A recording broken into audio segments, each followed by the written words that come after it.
سے پہر دوسرا اجلاس مالی شعبے اور مالی شمولیت کے موضوع پر ہوگا۔ میٹنگ کے دوران 21ویں صدی کے مشترکہ چیلنجز، لچکداری کے لیے رقم کی فراہمی، مستقبل کے شمولیت پر مبنی اور پائیدار شہر، مالی شمولیت اور پیداواری فوائد کو آگے بڑھانے کے لیے ڈیجیٹل عوامی ڈھانچے کو مستحکم کرنا، عالمی صحت اور بین الاقوامی ٹیکس جیسے کچھ ایسے ترجیحی شعبے ہیں جس پر غور و خوض ہوگا۔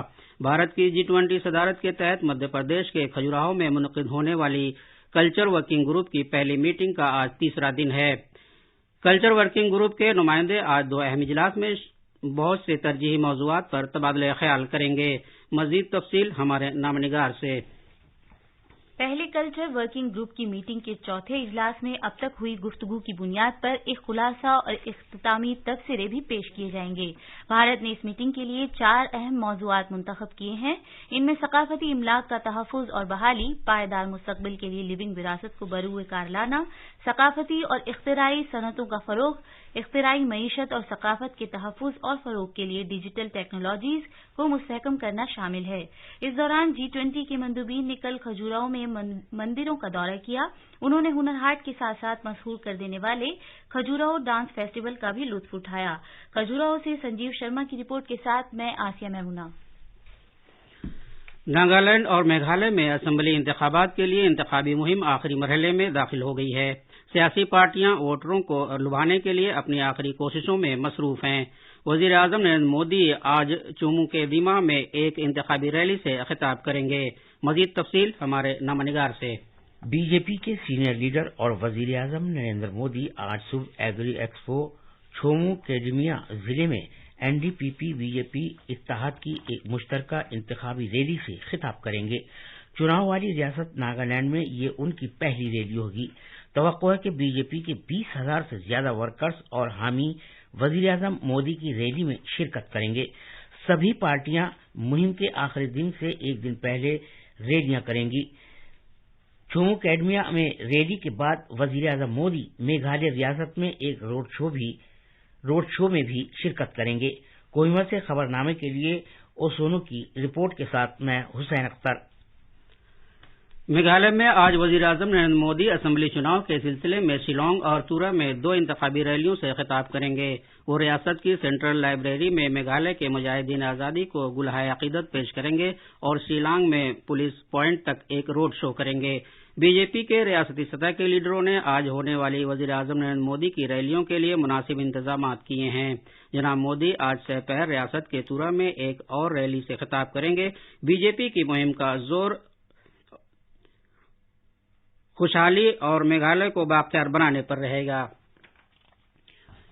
اسی دوران NPP کے لیڈروں اور وزیر اعلیٰ کو کونارڈ سنگما نے کل شام NPP کے امیدواروں کے حق میں تریکیلا اسمبلی حلقے، جگموری اور پھلباری حلقے میں انتخابی ریلیوں سے خطاب کیا تاکہ رائے دہندگان کی حمایت حاصل کی جا سکے۔ TMC کی طلبہ یونین نے پارٹی کے امیدواروں کی حمایت میں شیلانگ میں ایک بائیک ریلی نکالی۔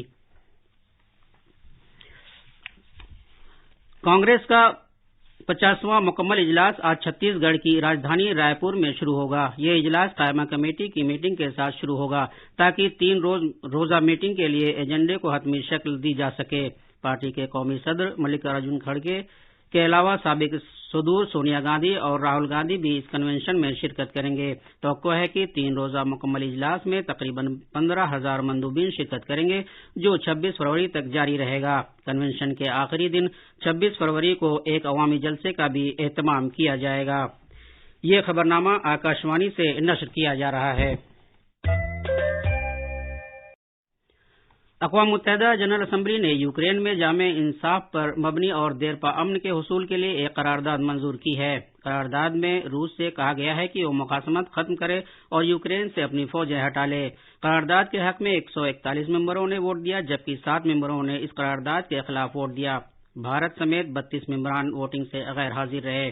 75 سے زیادہ ملکوں کے وزرائے خارجہ اور سفارتکاروں نے 2 روزہ بحث کے دوران اسمبلی سے خطاب کیا اور کئی ملکوں نے ایسی قرارداد کے لیے حمایت کی اپیل کی جس سے یوکرین کے علاقائی سلامتی کو برقرار رکھا جا سکے۔ اسمبلی سے خطاب کرتے ہوئے اقوام متحدہ میں بھارت کی مستقل نمائندہ روچیرا کمبوج نے کہا کہ بھارت یوکرین کی صورتحال پر اپنی تشویش جاری رکھے ہوئے ہے۔ انہوں نے کہا کہ یوکرین کی جنگ سے کافی جانی نقصان ہوا ہے اور بے شمار پریشانیوں اور مصائب کے ساتھ لاکھوں لوگ بے گھر ہوئے ہیں۔ India's approach to the Ukraine conflict will continue to be people-centric. We are providing both humanitarian assistance to Ukraine and economic support to some of our neighbors in the global south under economic distress, even as they stare at the escalating costs of food, of fuel and fertilizers, which has been a consequential fallout of the ongoing conflict. محترمہ کمبوج نے کہا کہ بین الاقوامی اصولوں اور قانون اس تنازع سے جڑے فریقوں پر یہ ذمہ داری عائد کرتا ہے کہ وہ اس بات کو یقینی بنائیں کہ وہ شہریوں اور شہری بنیادی ڈھانچے کو نشانہ نہ بنایا جائے۔ محترمہ کمبوج نے کہا کہ یہ بڑے افسوس کی بات ہے کہ یوکرین کی جنگ اب بھی رکی نہیں ہے اور پورا عالمی جنوب نے اس کے نتائج بھگتے ہیں۔ شہری بنیادی ڈھانچے پر حملوں سے گہری تشویش پائی جاتی ہے کیونکہ یوکرین جنگ کا 1 سال پورا ہو رہا ہے۔ اس لیے ضروری ہے کہ ہم اپنے آپ سے کچھ ضرور سوالات پوچھیں کہ کیا ہم کسی ایسا ممکنہ حل ہے جو دونوں فریقوں کو قابل قبول ہے، اور کیا کوئی ایسا طریقہ کار ہو سکتا ہے جس سے دونوں میں سے کوئی فریق ایک ٹھوس حل کی طرف پیش قدمی کرے۔ آج ریاست گجرات کا بجٹ 2023-24 پیش کیا جائے گا۔ ریاستی وزیر خزانہ کنو بھائی دیسائی اسمبلی میں بجٹ پیش کریں گے۔ یہ حالیہ 2022 کے اسمبلی انتخابات میں بی جے پی کے زبردست اکثریت حاصل کرنے کے بعد ریاست کا پہلا بجٹ ہے۔ لیبر اور روزگار کے مرکزی وزیر بھوپیندر یادو نے کل جموں کے ادھم پور میں ایک روزگار میلہ کم بیداری پروگرام کا افتتاح کیا۔ انہوں نے روزگار میلے میں متعدد شعبوں کے مختلف اسٹالز کا دورہ کیا۔ نوجوانوں کے امور اور کھیلوں کے مرکزی وزیر انوراگ سنگھ ٹھاکر آج نئی دلی میں 3 روزہ آل انڈیا ٹائیکوانڈو چیمپئن شپ کا افتتاح کریں گے۔ اس چیمپئن شپ کا اہتمام کوریا بھارت سفارتی تعلقات کے 50 سال پورا ہونے کے موقع پر کیا جا رہا ہے۔